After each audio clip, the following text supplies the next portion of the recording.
येवल्यात पतंगोत्सव मोठ्या उत्साहात साजरा होत असतो। या पतंगोत्सवाच्या पार्श्वभूमीवर सध्या नायलॉन मांजाचा सर्रास वापर सुरू असल्याने अनेक जण मांजामुळे जखमी झालेत।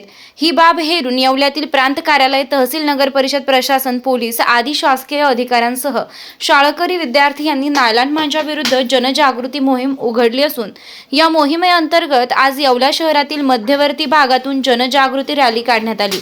या रॅली दरम्यान नायलॉन मांजाचा वापर टाळा असा संदेश देण्यात आला।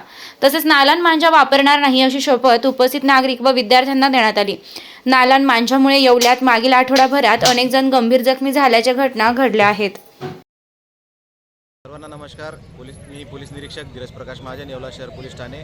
आज नगर परिषद येवला तसेच महसूल प्रशासन येवला आणि पोलीस प्रशासन यांच्या मार्फतीने नायलॉन मांजाच्या वापराच्या विरोधात जनजागृती रॅली काढण्यात आली आहे। या जनजागृती रॅलीमध्ये सर्व जे सहभागी विद्यार्थी आहेत त्यांना नायलॉन मांजाचा वापर करणार नाही याबाबत शपथ देण्यात आली आहे। त्याचप्रमाणे पारंपरिक मांजाचा वापर करावा यासाठी आम्ही रॅली काढत आहोत।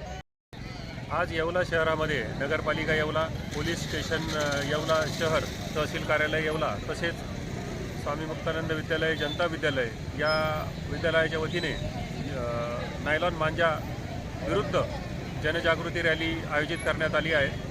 या जनजागृती रॅलीमधून येवला वासियांनी पतंगोत्सव साजरा करताना नायलॉन मांजा वापरू नये या संदर्भात जनजागृती करण्यात येणार आहे। त्याचबरोबर रॅलीमध्ये सहभागी असणाऱ्या सर्वांना नायलॉन मांजा वापरू नये यासंबंधीची शपथसुद्धा देण्यात येणार आहे।